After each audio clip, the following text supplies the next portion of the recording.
Senhoras e senhores, nosso bom dia a todos. Não estou mentindo. Havendo quórum regimental, presente o Ministério Público de Contas, sob a proteção de Deus, iniciamos nosso trabalho, está aberta a nossa sessão. Temos uma pauta, uma ata a ser aprovada. Os senhores conselheiros que aprovam permaneçam como estão. Os que discordam, que se manifestem. Aprovada. Passamos à pauta com o processo 216.862. Tem como revisor o nobre conselheiro Antônio Jorge Malheiro, quem concede a palavra. Obrigado, Excelência. Este processo é o que trata da auditoria de conformidade do fornecimento e consumo de combustível no DERAC, no exercício de 2015, e eu tenho o mesmo entendimento do nobre relator, o conselheiro José Augusto, que houve fragilidade na prestação de contas de R$ 4.287.148, mas aí eu fiquei com dúvida, porque nós tivemos dois gestores no período, um que foi até dia 30 de abril de 2015 e um outro que vai a partir daí a 31 de dezembro. Eu pedi vista, porque, no nosso entender, os 4.287 teriam que ser divididos proporcionalmente a cada uma das despesas, a cada uma das gestões. E quando fomos olhar o processo por dentro, percebemos que este valor não foi levantado pelo pagamento, foi levantado pela liquidação. Então, eu não consigo responsabilizar, porque liquidação não me garante, inclusive, sequer 100% de que este valor foi pago.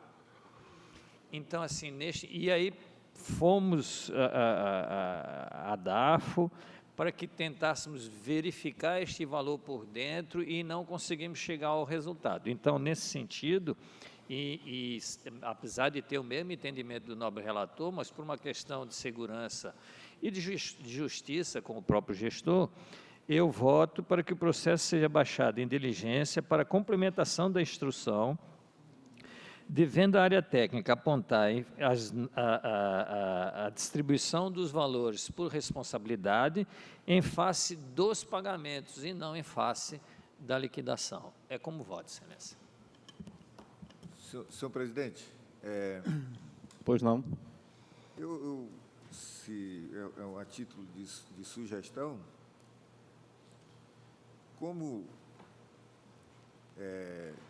no setor público a gente adota que o gestor deve se enquadrar na lei, o que se percebe nesse processo é que quem é o verdadeiro executor do projeto não é chamado para dentro do processo, que é o diretor de operações do DERAC. Ele é o responsável pela execução de todas as operações, e o combustível vem para dentro dele, está lá na lei do DERAC. Seria interessante que ele fosse chamado para dentro do processo. Caso contrário, eu acho que, se for para a Justiça, os dois gestores e mais o diretor administrativo financeiro que estão lá podem trazer algum problema na instrução. Então, a instrução não tem esse olhar, que o DERAC tem a sua estrutura administrativa, né, definida em lei. Outra coisa, como é uma parte pedagógica, e me parece que as operações, o combustível é adquirido, muitas vezes com situações a prazo, né, e o combustível é transferido para dentro da instituição, do DERAC. Aqui é que a distribuição acontece. Então, há um detalhamento de como foi distribuído o combustível no período, olhando data, demanda, o diretor do DERACRE, ele não vai estar vendo essa coisa. Você imagina, está fazendo não sei quantos quilômetros de ramais, ponte. Ele é chamado e não... Mas quem opera é outro. Ele está olhando aqui o pagamento em dia, ele está correndo atrás de ver o pagamento da empresa e não a distribuição aqui. Nessa distribuição, me parece que existe no primeiro ano, que é 2015, que é esse ano aqui nosso, nós estamos vendo nesse processo, não existe todo o detalhamento de como acontece no dia a dia ali, né? Uma requisição do caminhão que vem... Distribuição. A distribuição. Mas tem relatório no próprio processo, quando eu estava vendo, a discriminação da data, quem tirou e tal. E eu acho interessante chamar agora para a diligência e instruí-lo corretamente.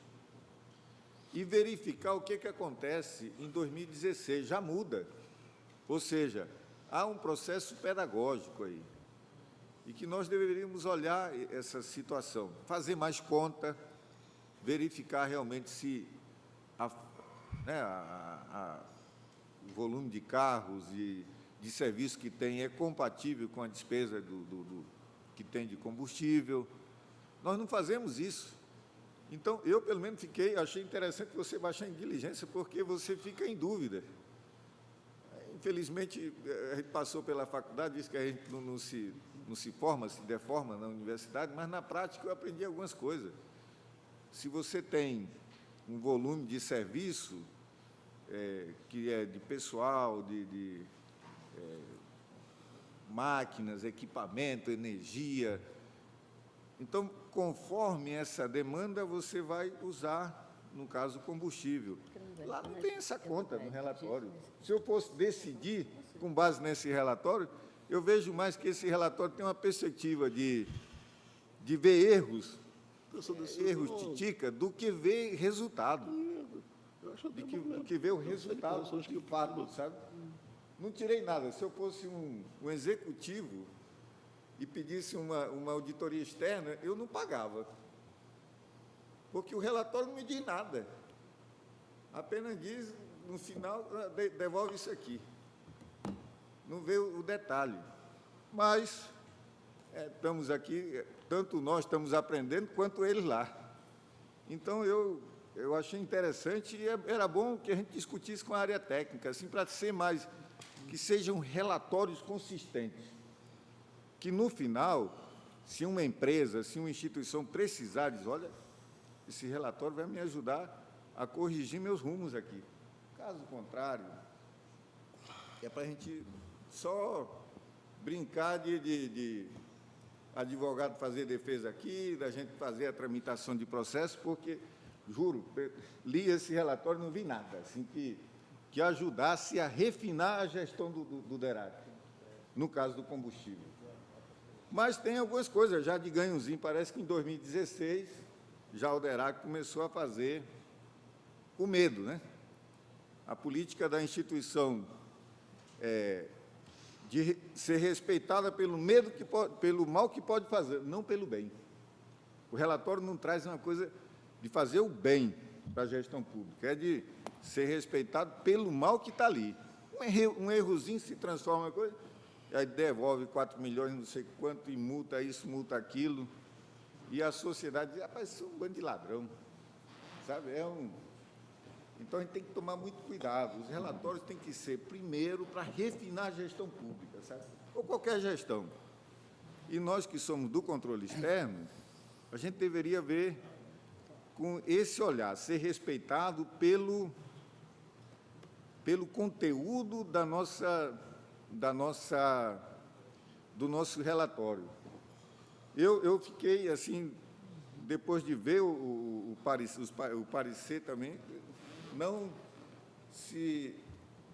Dentro da instituição, dentro da empresa, o senhor que trabalhou em empresa, o Zé Augusto, a Dulce esteve numa secretaria, a gente precisa de relatórios que tenham foco, que consigam ver quais foram as metas que foram instituídas ali naquela instituição. Se tem um problema, como é que ele corrigiu? que tem um plano. A gente não faz essa sequência. Uma sequência de uma gestão tem que ter um plano, tem que ter metas, né? Tem que ter o objetivo atendido. Quando dá problema, quais foram os mecanismos? Se lá não tem, nós deveríamos, pelo menos, criticar isso. Ontem eu tomei todo cuidado, fiquei lendo esse relatório e fiquei assim, eu digo, caramba, tantos anos aqui, a gente às vezes não consegue enxergar e nem debater. Não sei se algum dia nós vamos chegar nesse ponto, mas temos que nos esforçar para chegar, porque o Estado brasileiro ele precisa voltar a ser o grande investidor. Então, conselheiro, parabéns. Eu espero que a área técnica agora dê uma aprofundada. Vossa Excelência está com a palavra para dar o seu voto. Não, eu vou acompanhar o entendimento do conselheiro revisor. Tá. Conselheira Dulce.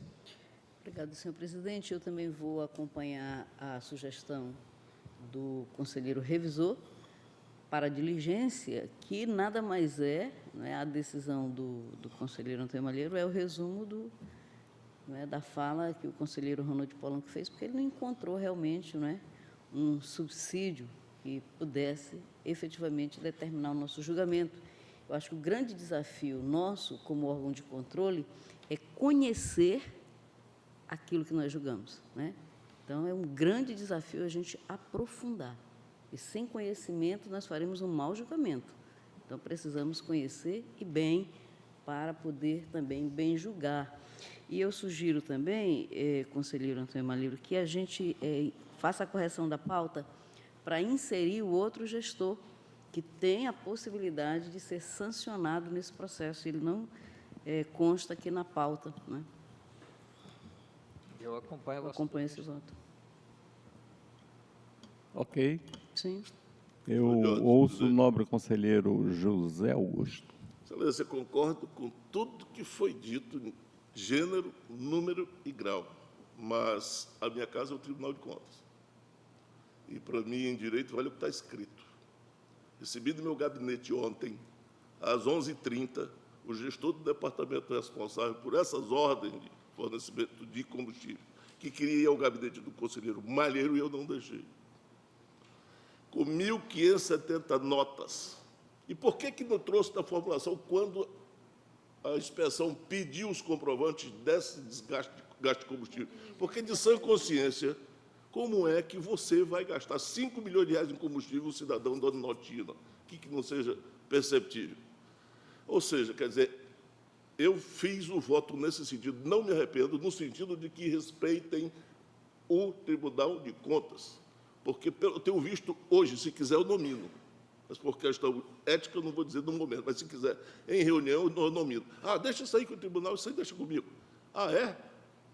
Vamos ver se vai deixar comigo mesmo, ou se ele vai receber o eu, que se o processo voltar para mim, não vou receber 1.570 comprovantes de gasto de combustível. Por que não deu antes? Deixou passar aí, Alves. Aí vem o conselheiro relator, vai ao Ministério Público, vai para... Aí lá vai 1 ano, 2 anos, 3 anos, prestando conta de quê? Eu fiz isso em função da falta de respeito. Não se obedece, não se dá bola para o que faz o Tribunal de Contas. Nós não temos poder determinativo nas nossas decisões e ficamos vendo coisas dessa natureza aí. É isso, excelência. Muito obrigado. Não tenho que discutir a maioria. Perfeito. Ok, então vamos à decisão.